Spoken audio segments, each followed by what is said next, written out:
fila atrás de nós. Não é um bom lugar para fazer uma manobra no feriado, dessas aí. Muito boa noite, prezado telespectador. Hoje é dia 1º de junho de 2023. A passos largos, o ano voa e nós vamos chegando já à sua metade. 73ª edição do nosso Ponto a Ponto, já longevo programa.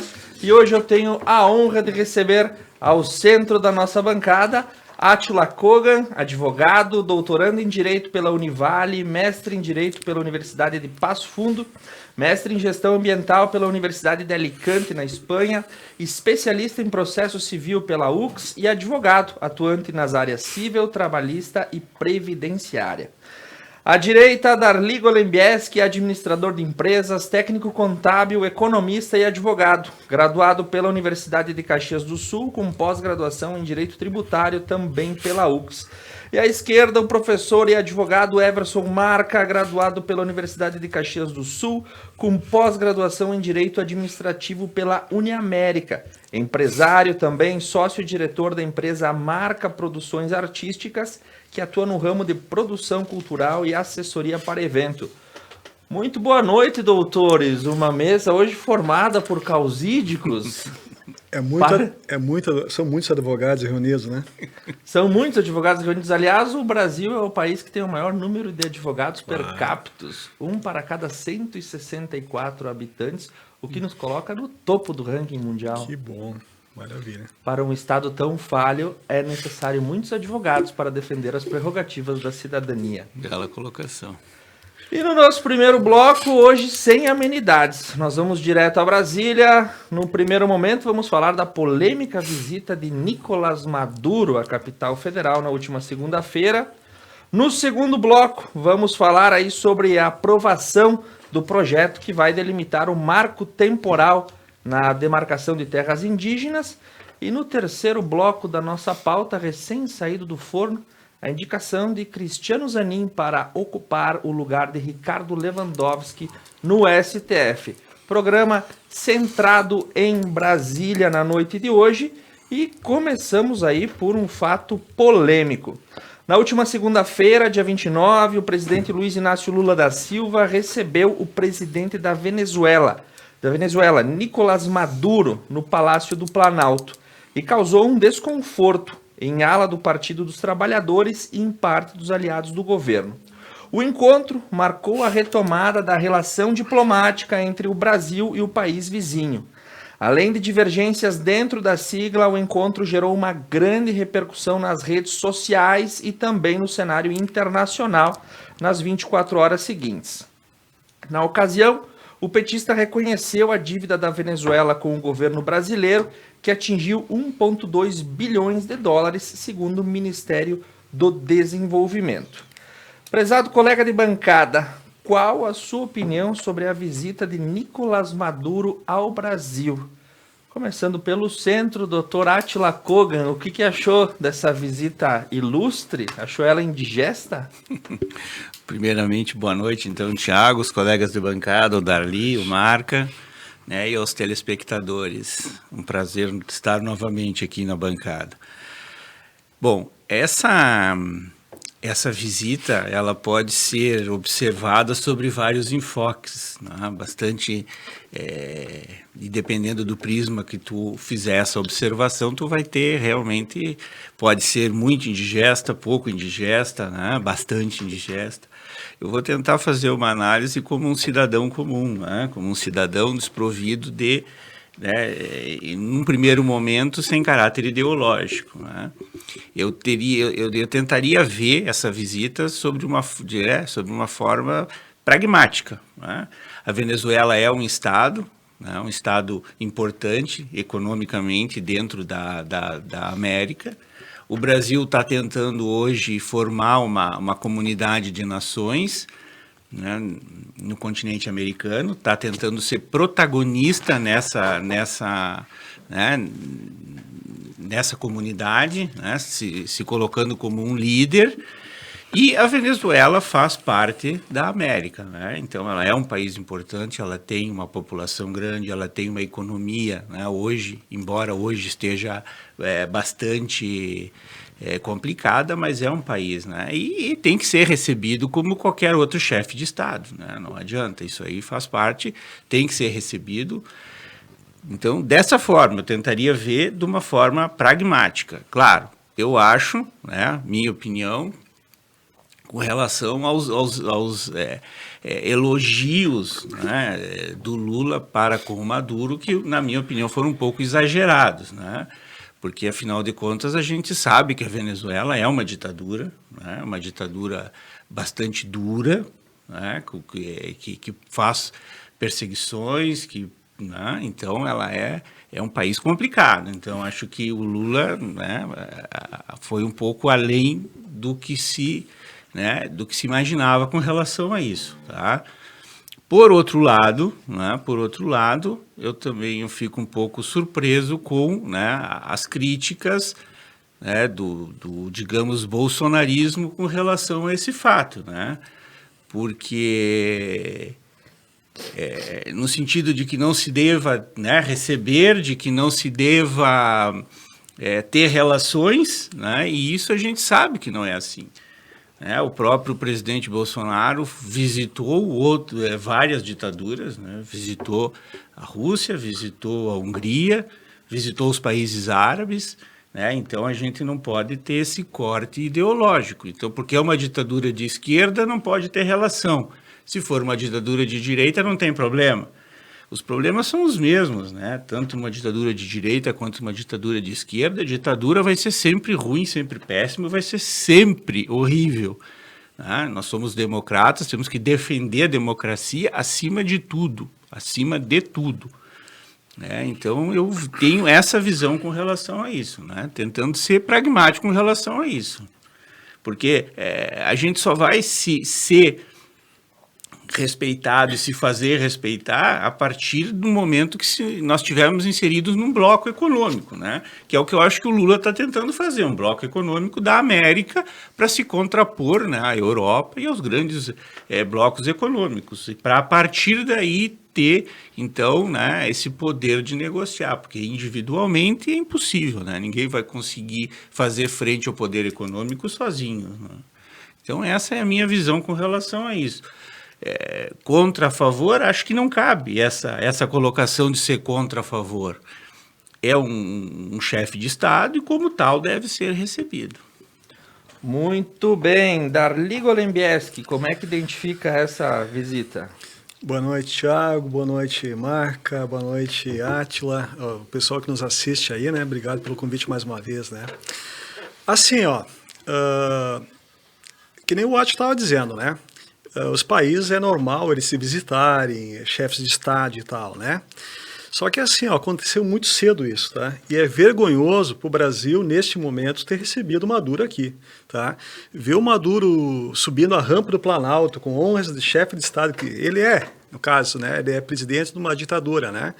Dói muito para a democracia brasileira, tá? Essa visita, com certeza, ela iria ocorrer, tá? Mas foi muito cedo, muito mal, muito mal. A Venezuela, ela foi varrida no mapa praticamente, né? A Venezuela, igual a Cuba anos atrás, era um dos países mais ricos do mundo, de melhor nível de vida. Eles estão em cima de uma bacia de petróleo das maiores do mundo, né? E lá a gente sabe o que aconteceu com o tal de populismo deles lá, né? Do Chávez e agora o Maduro, né? O que aconteceu com esse país? Então, assim, outra coisa, a Venezuela deve muito para o Brasil, falam aí 6, 7 mais bilhões de reais. O Maduro não veio aqui fazer cordialidade, visita. O problema não é só a visita, ele veio aqui para querer dinheiro do Brasil, ajuda, e aí que está o problema maior, entende? Aí o nosso presidente diz que a ditadura na Venezuela é uma narrativa, que não é verdade, tudo isso que falam, a gente sabe o que é. Mais de 7 milhões, estava vendo na internet, mais de 7 milhões de venezuelanos deixaram o país, de todas as formas, oprimidos, sendo que em torno de 700 mil vieram para o Brasil. Boa parte já foi para outros países, tá? Mas houve um êxodo muito grande da Venezuela, dos venezuelanos. Temos aqui na região, né? Então, assim, a Venezuela não é exemplo de democracia de nada, aquilo é uma ditadura, o país está acabado, né? Dizem que sumiu os gatos, os cachorros, porque não tem mais comida lá. É uma coisa incrível, né? E aí o nosso governo, né, agora parece que a Petrobras também quer fazer investimentos na Colômbia, que é outro país, na Venezuela de novo, né? É preocupante isso. Então, assim, ó, tirando essa questão de respeito entre nações, tá? Eu acho que foi muito precoce, tá? E pegou muito mal, tá? Os próprios Estados Unidos, daqui a pouco, com essa história de Lula muito na China, Lula muito na Rússia, pode causar sanções ao Brasil, tá? Tarifando produtos que nós exportamos para os Estados Unidos, outras coisas, né? Então, essa política expansionista, né, precoce do governo Lula é complicado.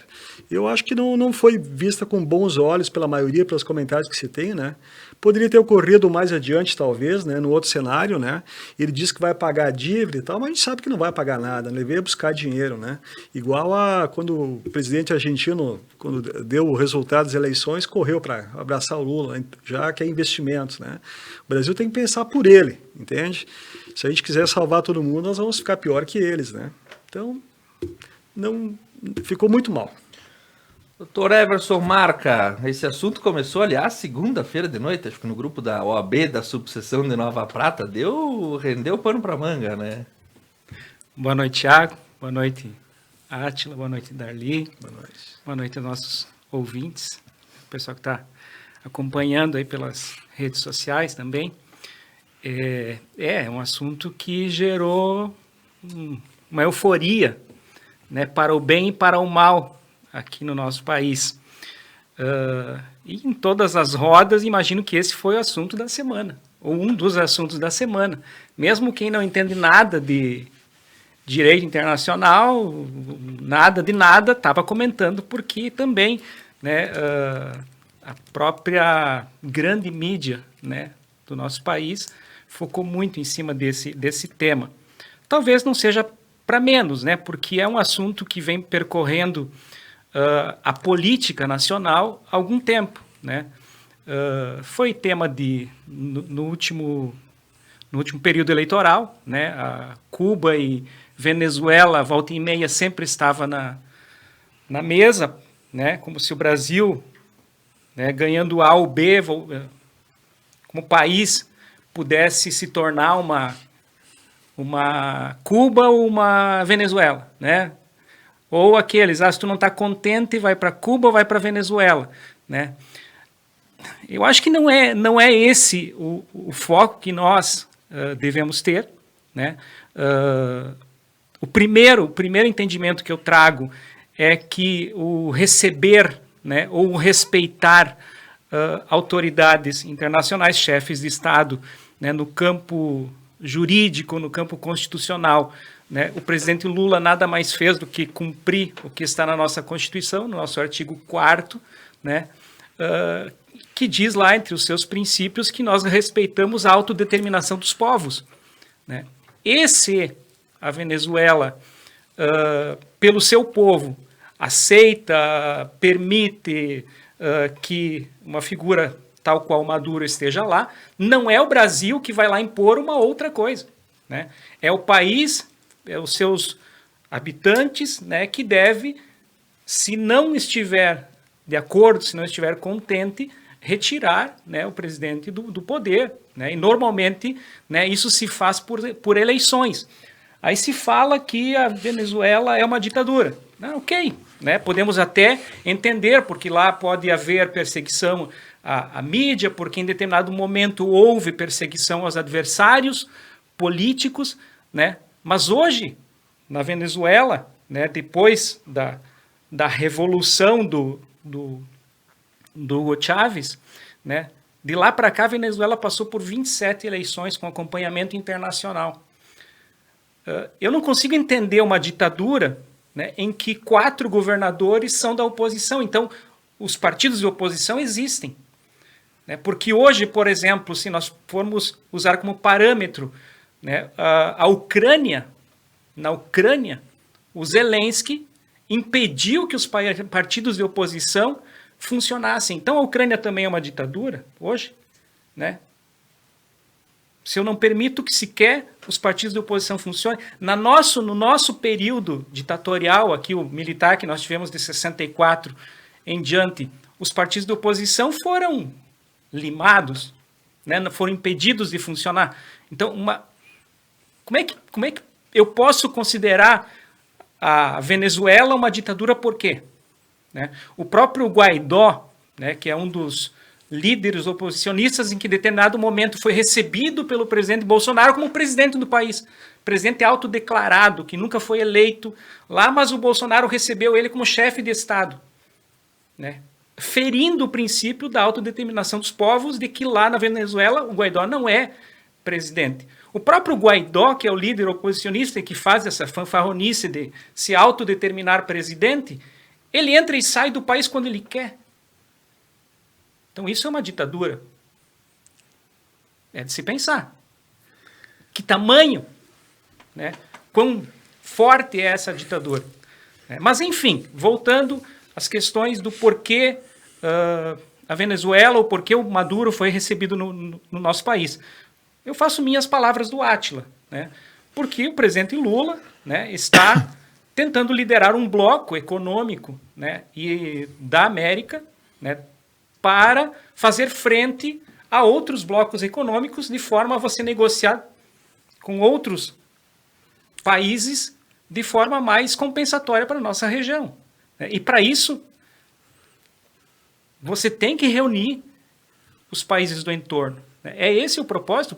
O propósito desse encontro que tivemos de 12 chefes de Estado, 11 chefes de Estados, né, na terça-feira, em Brasília, dentre eles o Maduro, não é outro que não a questão econômica, a questão ideológica, política, isso é de cada país, né? Imagino que o Lula não vai intervir em nenhum país, não deveria, né?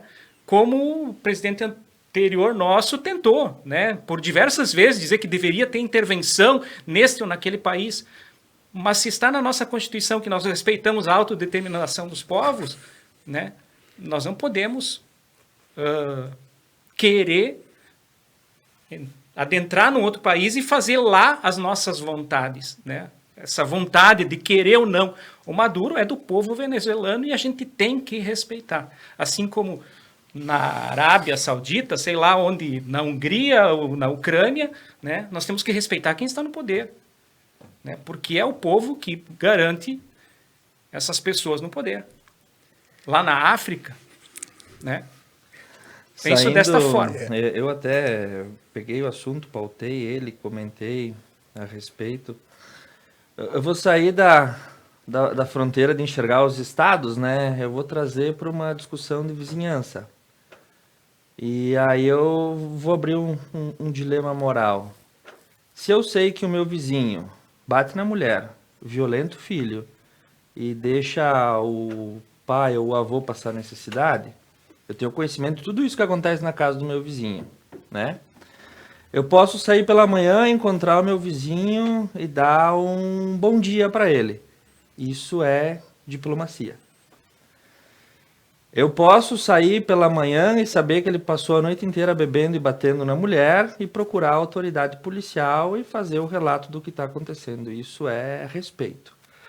Mas se eu sei o que aconteceu na noite anterior e na manhã seguinte eu abro a porta da minha casa e recebo esse meu vizinho indigno para jantar, para almoçar e converso com ele, isso eu acho que é condescendência. E faço as mesmas vozes também para as visitas que o antigo presidente fez para Viktor Orbán, fez para outros tantos líderes mundiais que nós temos que lideram ditaduras ou governos autoritários. Eu acho que a questão ela é muito mais vinculada ao próprio dilema moral de você propagar uma democracia e ter um sistema democrático e receber um presidente que levou o país ou que leva o país a partir de um regime a situações de miserabilidade. Isso é um fato que a gente tem que atestar. E isso me maculou um pouco. E sim, ditaduras de esquerda e ditaduras de direita. Mas eu tenho, ao longo da história, principalmente a partir do século XX, um número de cadáveres empilhados muito maior na conta das ditaduras de esquerda. Então eu vou para a União Soviética e Stalin, a gente sabe que foi o maior assassino da história. Eu vou, como postei no grupo da nossa subseção, o Quimer Vermelho, que é um fenômeno que pouca gente conhece, mas aconteceu na década de 70, onde o Camboja foi dizimado por conta de um eufemismo leninista que existia, e eu não tenho como não passar pelas páginas dos livros de história e enxergar os autoritarismos que acontecem, levando em conta a doutrina marxista, a doutrina leninista. E pode ser que quem está no poder nunca é marxista, né? Porque eu gosto de um bom vinho e eu gosto de um bom relógio. Eu ia falar isso. Mas para chegar até essa situação, eu tenho que utilizar argumentos populistas. E aí fica o questionamento, talvez não vai ser respondido pela nossa geração, talvez não pela próxima. A história se faz ao longo dos séculos. Como é que a gente olha para trás e por que esses discursos criaram tantos governos autoritários e por que esses governos autoritários maltrataram tanta gente? Essa é uma situação. Eu vou ter outros governos autoritários de cunho religioso no Oriente Médio, no Irã, no Iraque e outras situações assim. Eu vou ter um talibã no Afeganistão que foi deposto e depois retorna ao poder. Então, são paradoxos que a humanidade carrega, mas eu achei particularmente chato. Podia ter recebido, podia ter feito reunião, podia ter feito o que for, mas subir a rampa, de uma cantar forma hino, discreta, né? toda a fanfarra que isso. aconteceu ao redor, eu acho chato. Por quê? Porque é um governo que não respeita os direitos humanos da sua população. Inclusive, um governo ditatorial procurado no mundo inteiro, né? Os Estados Unidos tem recompensa de 15 milhões de dólares para pegá-lo, né? Ele não circula muito fora da casinha dele, né? E muitas histórias de narcotráfico, etc, né? Eu vi alguém dizendo, o Brasil não produz cocaína vem de algum lugar, né? Então são muitos interesses, né? E a gente sabe as eleições, marca lá que se houve muito comentário que houve fraude, que houve, né? A Venezuela também, ela cerceou a imprensa, ela fez um monte de coisa parecida dentro da cartilha, né? E deu no que deu, né? São situações paradoxais. Pois é. A gente tá E o aí governo brasileiro não é só com essa simpatia com Venezuela agora, né? É Nicarágua também, com Ortega lá que persegue os padres, a igreja, a religião, né? Interessante esse viés, essa simpatia, né? E apesar da gente querer construir um bloco regional, a gente ainda é muito tupiniquim. Tem muita necessidade aqui para investir no Brasil. A gente ainda peca e a gente ainda cria esses populismos que acabam levando... Se me permitam, assim, Sim. você fez uma analogia aí à questão da vizinhança, né? Se você vira a cara para o teu vizinho, ou se você cumprimenta, ou se você recebe, né, isso atinge só a ti, né, na tua moral e a ele, né? Mas como chefe de Estado, você não pode ter essas situações postas, né? Porque você está representando um país, você tem outras questões que talvez sejam para nós muito mais importantes, né? Como essa questão econômica posta, né? De nós formarmos um bloco aqui na América do Sul, né? Um bloco econômico, né? E aí eu volto à questão da declaração que foi dada, né, ao final do encontro dos líderes dos países aqui da nossa América do Sul. Na declaração estava lá muito pontualmente, isso é uma questão, para mim, chave, né, de que os países que integrarão o bloco, né, devem ter como premissa a democracia. Então, você está chamando o presidente da Venezuela a construir uma nova situação no seu país, se você quer participar, né? Nós te recebemos, mas se você tem situações, né, que são consideradas análogas ou que são, né, ditatoriais, você deve mudar para estar participando deste movimento, né? Mas num primeiro momento, para abrir negociação, você tem que distensionar, né? Não tem como manter uma tensão, botar uma faca no pescoço do outro país e dizer, não, você tem que aceitar isso aqui, né? Não vai ser assim como não está sendo lá na Ucrânia e na Rússia. No momento que você emperra qualquer negociação, você não constrói nada, né? Então nós temos que, neste momento, distensionar, né? Inclusive com a Venezuela, né? Para poder construir, a partir daí, uma relação melhor e, inclusive, propiciar que eles construam, dentro do país dele, uma situação melhor para o seu povo, né? E isso o Brasil tem condições de construir porque é o principal país da América do Sul, né? De liderar este movimento, né, de uma reforma democrática naqueles países que ainda, né, têm esse perfil ditatorial e nesses presidentes que querem seguir por esses caminhos não democráticos. Se faz a reforma democrática com a eleição livre do povo, a eleição verdadeira, sem fraude e tal. Agora, a eleição com dinheiro, democracia com dinheiro, não adianta, né? Tal de bloco, tal, o Mercosul até hoje não está funcionando direito no mundo ainda. É uma coisa, a Venezuela é convidada a participar do Mercosul, lá de trás ainda, né? Mas até hoje o Mercosul perante o mundo é insignificativo. O Mercosul surgiu naquela 90, onda eu acho que foi, né? dos anos 90, porque a gente teve um pós-guerra, a Comunidade Europeia do Carvão e do Aço, que fundou as primeiras premissas daquilo que hoje se tem como União Europeia, que até 2022 tinha uma estabilidade muito bem conquistada, através do direito e da diplomacia, foram as duas ciências utilizadas. Depois de 2022 tudo fica um pouco turvo, porque a gente tem a situação ucraniana ainda sem uma definição. E aí, quando eu digo somos muito tupiniquins, é porque quantos anos e quantos séculos atrás nós estamos do desenvolvimento civilizatório que se tem no continente europeu. Isso é uma coisa, uma máxima, né? Quando estivemos lá, tentamos fazer uma cópia de um livro e foi nos dito, não se copia, não se faz cópia de livro. Coisa que aqui no Brasil a gente sabe que, né, o copyright não é respeitado. Qualquer xerográfica que tu for vai fazer a reprodução integral. Então são detalhes pequenos sobre preceitos de civilização que eu acho que toda a América Latina está muito atrás, porque as necessidades básicas também não são supridas. A moradia, a educação, a saúde, coisas que nós não chegamos ainda para se imaginar um bloco macroeconômico latino-americano. E até nós não chegar nesse caminho, a gente continua sendo celeiro, vendendo commodity e depois comprando tecnologia de fora.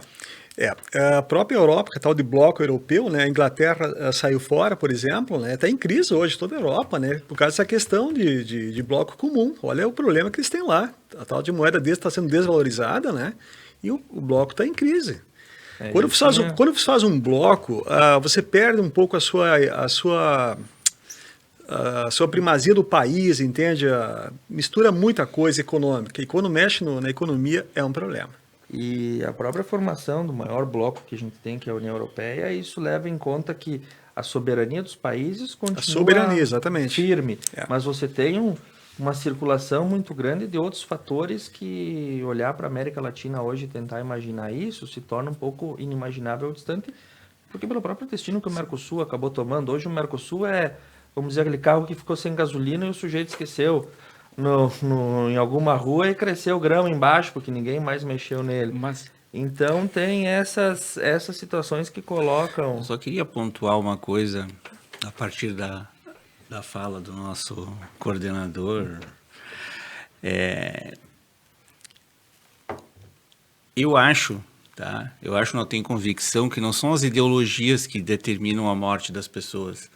Né? Quando se fala que ideologias de esquerda determinaram a morte das pessoas, eu acho que não. Eu acho que o que determina a morte das pessoas, né, é a ganância e a fome de poder, né, do ditador, seja ele de direita ou de esquerda. Então, para tu manter uma ditadura, dependendo do grau que tu vai ter de resistência, então tu vai utilizar maior ou menor potencial. Tá? E quando a gente fala de ditaduras que provocou, né, maior morte de pessoas, nós temos o nazismo, né, que é de extrema direita. Lá, nacional. Foram 20 milhões na Rússia. Então, né, o nazismo a gente não pode esquecer o que provocou no mundo inteiro. E era de extrema direita, embora tenha se tentado taxar de esquerda, mas enfim, não vamos entrar nessa discussão, né? Senão a gente não acaba. A gente não acaba, né? Então, o nazismo, que é de extrema direita, o fascismo na Itália, né? O franquismo na Espanha, e por aí vai, né? O Chile com o Pinochet. Tá? Então, mas vamos dizer, foi a extrema-direita que provocou, são as ideias da extrema-direita que provocaram a morte, são as ideias da extrema-esquerda? Não são essas ideias, até porque as ideias, elas não determinam que se, né, matem pessoas, que se calem pessoas, não.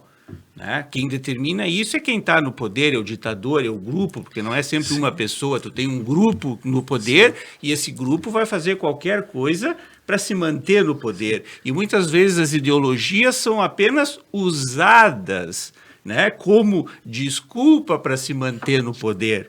Porque muitas vezes essas pessoas sequer realmente acreditam nessas ideologias, vivem essas ideologias.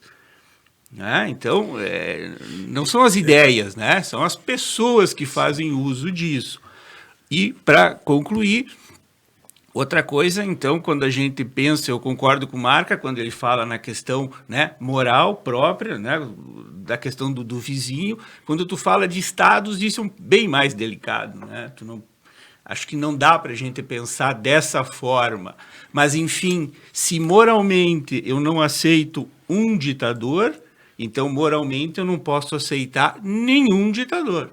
Eu não posso aceitar o Chaves, mas eu também não posso aceitar o Putin, eu também não posso aceitar o Orbán, eu também não posso aceitar os árabes, eu não posso aceitar ninguém. Se o Chaves não pode vir no meu país, porque é uma ditadura, então eu também não posso ir nos países árabes, que são ditaduras muito piores, mas muito piores, né, que fazem atrocidades muito maiores.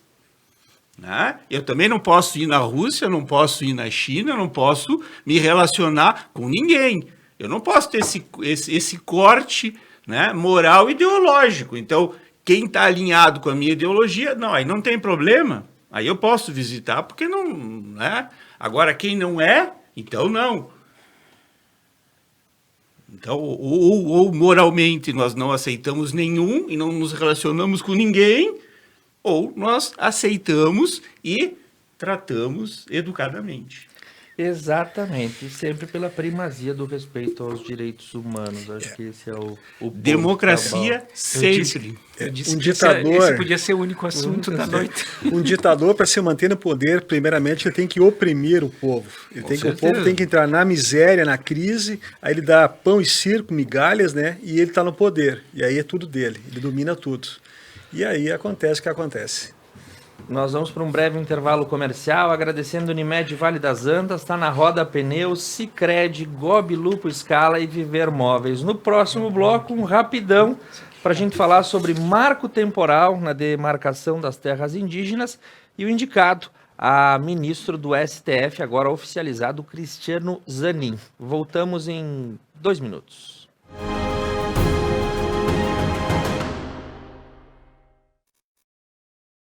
O que é ter saúde para você? Ter energia para aproveitar a vida do seu jeito? Se equilibrando entre alguns imprevistos e grandes alegrias? A gente acredita que essa seja uma boa receita. Afinal, manter a felicidade é um hábito saudável. E sobre cuidar de saúde, a gente entende. Somos a Unimed. Pneus Delinte é tranquilidade em rodar, pois a qualidade traz toda a segurança que você precisa. Delinte Protege tem como benefícios 6 meses ou 10 mil quilômetros de garantia para cortes, furos e bolhas. Pneus Delinte Protege você encontra na Tana Roda Pneus em Nova Prata, o auto center mais completo da região. Nossa vida é feita de conexões. Para aqueles que estão longe, mas fazem questão de estar perto. Para quem não está junto, mas sempre esteve ao lado. Para aquela primeira e tão aguardada conexão. Somos mais de 300 pessoas trabalhando para levar o melhor serviço, atendimento e conectar diariamente milhões de clientes. Adilnet Telecom. Nossa melhor conexão é com você. Gobi Lupo Scala, loja exclusiva de produtos Lupo e Scala em Nova Prata, 3242-4323.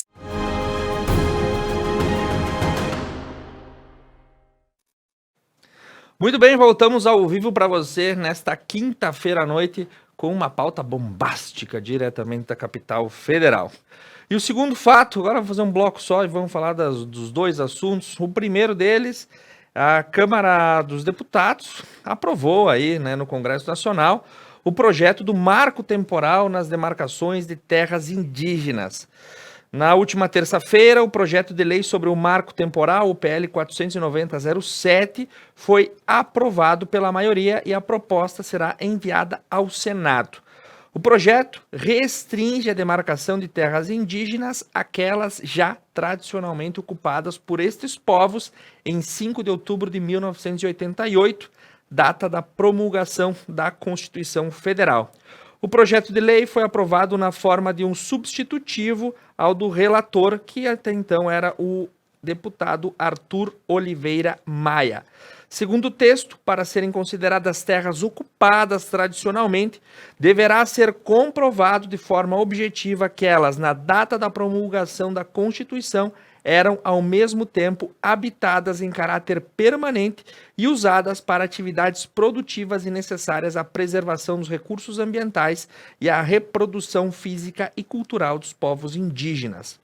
Dessa forma, a comunidade indígena que não ocupava determinado território antes do marco temporal, independentemente de causa, não poderá ser reconhecida como área tradicionalmente ocupada. Na opinião da bancada, a aprovação desse projeto de lei pela Câmara dos Deputados começa a trazer uma clareza e uma segurança jurídica quanto à demarcação de terras indígenas. Darli Golembiewski. Pois é, um assunto bem polêmico, né? Mas assim, com certeza, entendo que o correto é conforme o marco tá prevendo, tá? Quem era indígena e habitava as terras em 1988, continua lá, tem esse direito adquirido, tá? Agora, você depois de tantos anos querer devolver a terra para a gente, que a gente sabe que não é mais índio, entende? Nova Prata, Coroados, isso aqui tudo era terra indígena. Então, o que vão fazer? Vão sair por aí catando gente, pintar de índio e vão botar morar de novo aqui? Então, a insegurança jurídica é muito grande, tá? Dá para conciliar essa questão indígena com a questão ambiental da Amazônia. Existem lá as tribos, as regiões específicas e tal, tudo bem, deixa lá, respeita aquilo, já é, na verdade, né? Agora, fazer novas demarcações em locais que a gente sabe que não habitam mais índios, são 500 mil índios no Brasil atualmente, parece, né? É muito complicado. E existe um viés ideológico em cima disso, no sentido da Amazônia. Vira e mexe é Amazônia, né? Mas hoje a gente sabe que são grandes áreas que já estão de direito dos povos indígenas, né? Eu entendo que não há necessidade. Então, não pode prosperar essa questão de, após 88, aconteceu aqui em Biraiaras, anos atrás, né? Várias comunidades do interior ali, por motivo tais, voltaram para as comunidades. O que acaba acontecendo? Esse pessoal acaba indo lá tomar posse momentaneamente, depois vende por contrato, arrenda, né? Ou deixa na mão de alguém a troco de migalhas. A gente vê muito na televisão, por exemplo, os caciques com Hilux, com iPhone, né? Então a gente fala de proteger a floresta, deixando os índios lá, mas eles lá deixam explorar da maneira que eles querem e ficam ricos em cima e dominando os próprios povos indígenas, né? Então é um assunto complexo, eu entendo que realmente tem que valer a questão do marco regulatório de 1988, né? E se for do contrário, o Brasil está condenado. Os Estados Unidos, pelo que eu li, por exemplo, tudo bem que a gente sabe que os filmes falam o resto dos índios, né? Mas tipo assim, fizeram os índios virarem empresários, entende? O seu povo, sua ideologia, mas de uma forma diferente. Então, aqui no Brasil é mais difícil isso, né? Mas demarcar terras após o marco zero, que é 88, não deve, isso não pode. É insegurança jurídica, tá? Aconteceu, acho que foi no estado de Roraima, né? Os arrozeiros gaúchos que estavam lá, né? O estado de Roraima acabaram com o estado, né? Não gera riqueza nenhuma para a sociedade, nem para eles, tá? O índio hoje, esses mais aculturados, eles têm que fazer vacina, tem que ter não sei o quê, e já deixam de praticamente ser indígenas, na verdade, né? Eles moram na cidade, literalmente, mas tem uma área lá no mato que é deles. Então é bem complicado, acho que tem que ser respeitado a Constituição de 88. Muito bem. Professor Everson Marca. Não, exatamente, eu vou por esse viés aí da Constituição de 88. Né? A Constituição de 88, eu vou ler aqui. ela diz o seguinte, lá no seu, voltando ao assunto anterior, mas eu vou pegar e vou linkar com aqui. No seu artigo 4º, parágrafo único. A República Federativa do Brasil buscará a integração econômica, política, social e cultural dos povos da América Latina, visando a formação de uma comunidade latino-americana de nações. Isso está na Constituição. Assim como no artigo 231, trata dessa questão dos índios, né? E de lá vem, né, de lá vem que este projeto que foi aprovado, né, sobre o marco temporal é inconstitucional, né? Porque a própria Constituição já estabelece quais são os direitos dos povos originários. Então nós não temos que estar reinventando a roda, né, mudando, querendo torcer a Constituição ao nosso bel prazer, ao nosso gosto, né? Para mim a Constituição não é letra morta, né? Ou a gente segue, ou se faz uma revolução, né, e se estabelece uma nova Constituição. Né? Já tivemos 7, né? Eu acho que é isso que algumas forças políticas e econômicas do nosso país talvez gostariam que acontecesse isso, né? Vamos estabelecer um processo revolucionário, acaba com a Constituição e fizemos outra, porque na constância desta Constituição, né, este projeto do marco temporal, ele é inconstitucional e pronto, né? E se for levado adiante, o que eu acho que agora no Senado não vai, né? Para mim a Câmara dos Deputados só fez uma firula, né, para pressionar o governo, para sei lá o quê, né? O que pegou muito mal, talvez muito pior do que a visita do Maduro, foi essa votação, né, no âmbito internacional, essa votação do marco temporal, né, quando o mundo todo, né, enxerga no Brasil, né, um país que precisa, né, respeitar e levar adiante uma política ambiental mais rígida, né, nós começar a aprovar leis que afrouxem isso, porque, né, se isso fosse levado à frente, né, você tira os indígenas e você coloca o que lá no lugar? Gado? Soja? Né? Com tanta terra que o nosso presidente diz que precisam ser recuperadas por esse país, né, nós temos muita terra que precisa ser recuperadas para o setor primário, que não precisa desmatar uma árvore, né?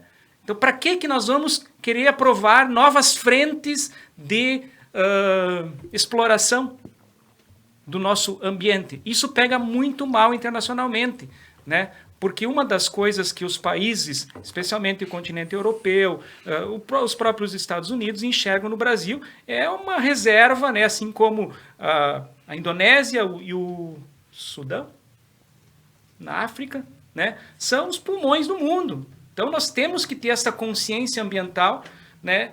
E isso vai contra este momento, né, em que o mundo todo olha para o Brasil, né, e que nós precisamos, né, nós temos como moeda de troca para oferecer em qualquer negociação internacional, né, a questão da preservação do nosso meio ambiente. Isso é relevante e este projeto aprovado é só bagunça para mim.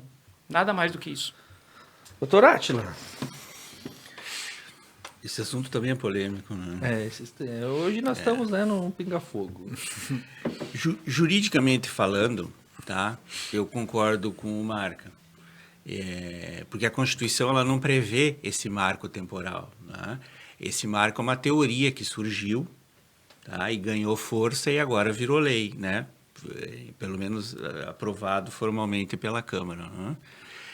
Essa matéria já está sendo tratada pelo STF, e eu acho que o STF vai derrubar, tá? Eu acho que sim. Por quê? Porque a Constituição não prevê esse marco temporal. Ela não diz isso, tá? Mas, por outro lado, nós temos que reconhecer, né? E é preciso reconhecer, porque a gente tem que fazer esse debate da questão da insegurança jurídica, que também é uma verdade. Porque a gente não pode esquecer que esse país era habitado inteiramente por índios, né? Então, em tese, como o Darli falou, em qualquer lugar aí nós podemos ter sítios arqueológicos. E como ficaria essa discussão? Em qualquer fazenda hoje no Brasil que é, né, produtiva, eu posso achar um sítio arqueológico e trazer um povo. E trazer um povo, né?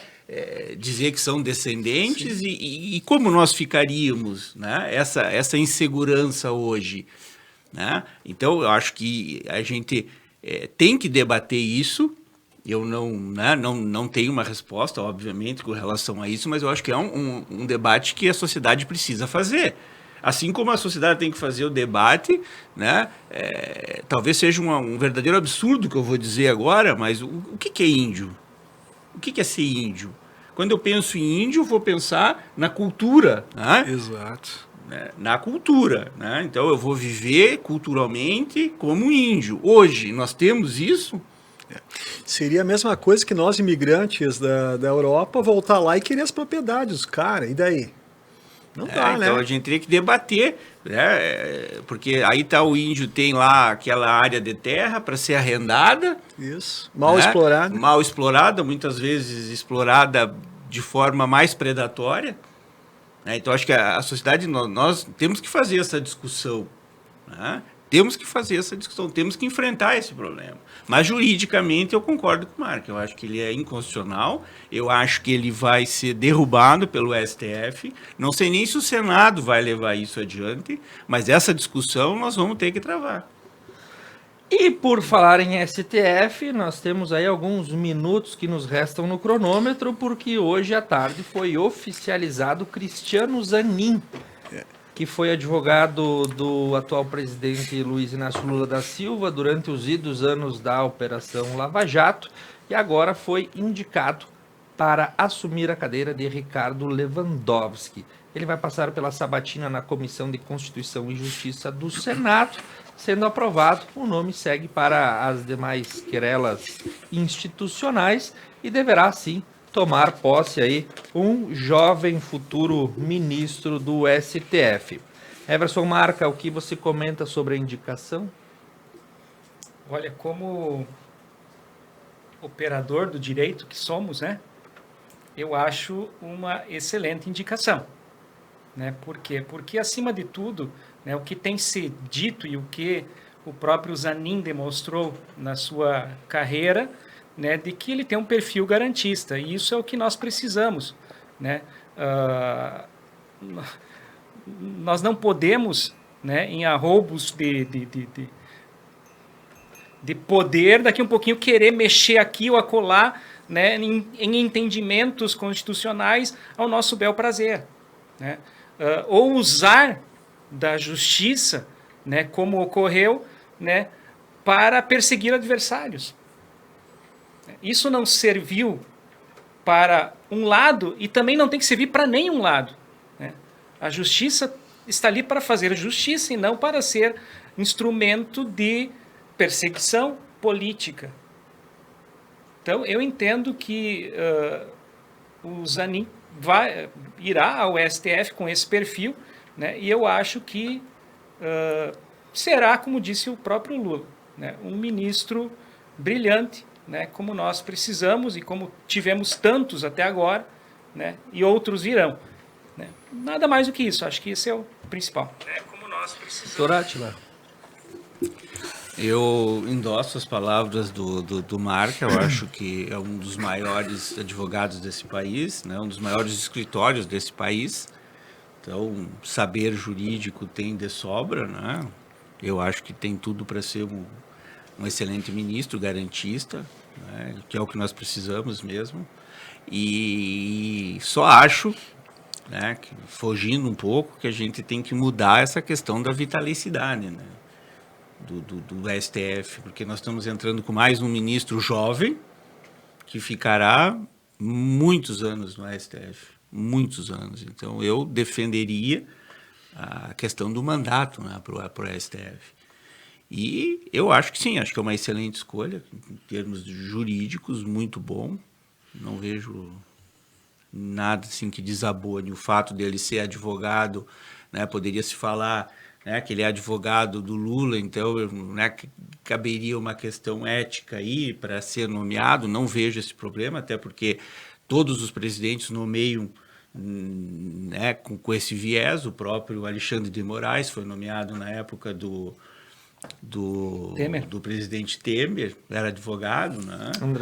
André Mendonça era advogado da família Bolsonaro, ministro do Bolsonaro, foi nomeado, né? Com viés, inclusive, religioso. Né? Se nós formos por aí, então, o absurdo seria exatamente terrivelmente evangélico. Então, se nós formos por aí, o absurdo é maior ainda, né? Mas eu acho que sim, acho que é uma excelente escolha. Darli Golembieski. Olha, a gente sabia disso que ia acontecer, era óbvio, né? Realmente, como advogado, como profissional, não, olhando o lado dele, né, ele teve muita garra mesmo, né? Foram centenas de ações, centenas de processos, né? Não largou o osso. Inclusive, né? Ele foi desrespeitado há pouco tempo no aeroporto, enquanto ele escovava os dentes. Então, isso ia ocorrer, tá? Eu, particularmente, eu acho um absurdo isso, tá? Por mais que um governo esteja, não interessa o lado a ideologia dele no poder, tá? Ministro do STF tinha que ser de carreira, tinha que vir do STJ, de algum TRF, entende? De forma imparcial. Eu pergunto, vocês acham que o Zanin, quando tiver uma questão do governo, como é que ele vai se portar? Por mais que ele, eu sou imparcial, eu sou não sei o quê. Olha como os demais se comportaram, entende? E vamos falar do Bolsonaro, tá? Indicou 2 aí, tal, sem muita expressão, e olha o que deu, entendeu? Não deu nada. Então, é uma indicação muito pessoal do Lula, se entende que aconteceu, por que aconteceu isso, né? Só que eu vejo problemas no sentido... trocaram meia dúzia, o Lewandowski era mesmo pensamento, né? Mas fica essa questão da imparcialidade, entende? Imparcialidade. Concordo, acho, na questão que vai ficar muito tempo, é muito novo, né? Deveria ser diferente, né? A corte americana, se a gente vai ver, são pessoas de muita idade avançada, né? Já de uma carreira jurídica, entende? Então eu vejo um comprometimento muito pessoal do Zanin com relação... Aliás, o STF está decidindo tudo, tá? Mandando no Brasil, né? O problema é que começa pelo ato da indicação do chefe do executivo. Tá errado isso aí, né? Isso eu acho uma coisa muito complicada, especialmente quando se fala no Supremo Tribunal Federal, que vai decidir no final todas as questões. Então, se eu indiquei, eu te indiquei, né? Exato. É troca de favores, a conta vai vir. Essa situação contraditória, eu acho que sim, nós tínhamos que ter um mandato definido de X tempo e você ter uma rotatividade no tribunal, e ao fim do cabo eu também acho que deveria... Ok, tem indicação do chefe do executivo, mas isso para 1/3 da corte. O restante vamos formar com quadros vindos dos tribunais dos estados. O restante vamos formar com quadros vindos da OAB, mas a gente ter um critério que desse uma imparcialidade. Porque cada ministro do STF ser escolhido ao longo do tempo exclusivamente pelo chefe do executivo, você forma um tribunal político. Com certeza. E tem uma questão que eu acho que é pior ainda, que o presidente ele escolhe o procurador da República. Sim. Que eu acho que ainda é pior. Mas isso tem a lista, né? Tem a lista tríplice. Mas ele escolhe. A lista tríplice que não é respeitada. Mas pelo menos existe. Mas ele escolhe, né, o indivíduo que poderia, em tese, processá-lo, que poderia, em tese, tirá-lo do poder, que poderia, é por estas e por outras pior ainda, que o Brasil está nessa situação política, que as pessoas detestam a política, não dão bola, mas a política está presente na nossa vida, no dia a dia. E hoje, por isso que nós temos um STF político hoje. Político. E é um STF que investiga, que acusa e que julga. E você vai recorrer a quem depois do STF? A quem? A ONU? E quando é uma afronta isso. Você se coloca para estudar e para ler sobre a formação das Supremas Cortes norte-americana, o Tribunal Constitucional alemão, Inglaterra, e outras tantas, França, que tem, né, em países mais desenvolvidos com o maior ano de formação, não se dá dessa forma, como nós temos aqui. Então tem aquelas coisas que na Constituição de 88, que na calada da noite alguém colocou alguma coisa lá embaixo, e você abre um espaço muito grande para o chefe do executivo indicar sempre os ministros. Só me permita falar. Quando houve a indicação do André Mendonça, eu estive aqui nessa bancada e nós discutimos esse assunto. E não sei se Tiago se lembra, né? Mas qual foi a minha opinião? Eu disse, olha, eu acho, né, pelo notório saber jurídico, que é uma escolha que está, ok, dentro dos parâmetros, né? A única questão naquele momento foi a justificativa, né, que nós discutíamos, né? Ninguém questionou o saber jurídico do André Mendonça para o cargo, mas sim o fato dele ser indicado porque ele era evangélico, né? Essa justificativa que pegou mal na época. E agora nós estamos de novo, né, nessa questão da indicação do presidente. Eu acho né? chato o presidente indicar. Pois é. Chato é uma palavra para resumir um monte mas, de coisas. Ao né? fim e ao cabo, né, um outro poder ainda vai avalizar essa escolha, né, que é o Senado. Né? O Senado Estão todos com o rabo preso, né? Ok, mas nós temos que ter Nunca em conta... aconteceu um nós- caso desse. Aquela sabonetagem que tem lá dentro, Só pra- ninguém vai dizer nada. Só para né? concluir. Então, o Poder Executivo indica, o Poder Legislativo, né, pelo menos o Senado, avaliza, e depois o cara que vai para o STF, ele se torna autônomo, né, por conta da vitalicidade, ele não deve mais obrigação para ninguém. Pior que deve, sim. Não, pior é que não, Olha os julgamentos. Darlene. Vamos buscar na história recente, né? Lula indica Joaquim Barbosa. E o Joaquim Barbosa é o líder da história lá da ação do Mensalão. Né? Como que se comportou Joaquim Barbosa? Ele se comportou de forma correta. Pois é, mas Sim. foi uma indicação, Mas, né? Então, o ministro Zanin é difícil pró- pensar que não vai ter O próprio lado, Dias Toffoli, que era da Advocacia Geral da União do Lula, foi indicado pelo Lula. Quando das ações no Supremo, que o próprio Zanin impetrava lá para tentar que o Lula não fosse preso, como votou o Dias Toffoli? Votou pela sua... E aí eu te pergunto... Ele não teve, a partir daquele momento que ele foi indicado e que ele passou pelo crivo do Senado, eles fazem as suas carreiras dentro do STF e não der. Assim como eu percebo agora que o André Mendonça e o outro lá, que eu não me lembro o nome agora, né, já estão se afastando do bolsonarismo, do Bolsonaro, né, eles vão criar carreiras próprias e Deveriam, mas não é o que ocorre. Não, mas é o que ocorre. Olha o que o Fachin Invariavelmente fez. é o que Olha ocorre. que o Lula está eleito graças ao Fachin, que acabou com a Lava Jato, né? Mas quando o Fachin foi E o demandado Fachin- durante o processo, ele sempre se posicionou contrário ao Lula. Pois é, mas deu a canetada final. É tudo jogo armado, entendeu? Mas o Lula ficou 500 e tantos dias preso por conta da não ação do Fachin. Mas não foi. Então, assim, ó, espucholado, não adianta. Então tá errado o sistema de escolha, tá? E lá eles pagam a conta, é uma troca de favores, tá? Gastam uma fortuna dos nossos impostos, né? E o Congresso está igual. O Congresso, o Senado que deveria se rebelar, que deveria ser mais duro, né? Não faz nada por quê? Porque agora o governo está de joelhos, ele deu quase 2 bilhões, né, ontem, para a questão da reforma ministerial. Aí, né? Então é um toma lá da cá e nós vamos voltar lá para trás. Nós já vimos todo esse filme, o que vai acontecer dentro e fora do Brasil. Eu acho que o tribunal devia ser, sim, de fato imparcial e o sistema de escolha deveria ser diferente. E não é só o STF, né? Olha o Tribunal Eleitoral, o TSE, né? Aquela questão do Dalton Dallagnol ali, né? O ministro aquele que tomou lado, né? Como é que é o nome dele? Gonçalves, né? Então é complicado, viu? Quando você indica um governo...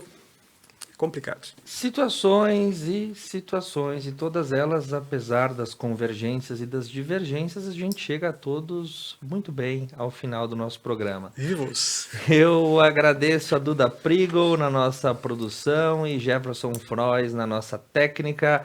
Darli Golembeski, Attila Kogan, Everson Marca, é sempre um prazer e uma honra estarmos conversando sobre informações e fatos tão importantes. Um abraço para o Alisson Minosso, que está nos acompanhando, o Ato Minosso, ele que trouxe aí o seu comentário no YouTube. Deixa eu ver se eu consigo aqui, ele falando ainda sobre a visita do Nicolás Maduro. Ele diz: a grande mídia brasileira não é brasileira, pertence a Washington. Se a Globo falou mal da visita, significa que a visita foi boa. Então, um abraço para o Ato Minosso, que também está nos acompanhando. O Ponto a Ponto retorna na A repórter quinta-feira levou um soco, da né, do semana segurança, né? que vem. Boa noite a todos. Boa noite.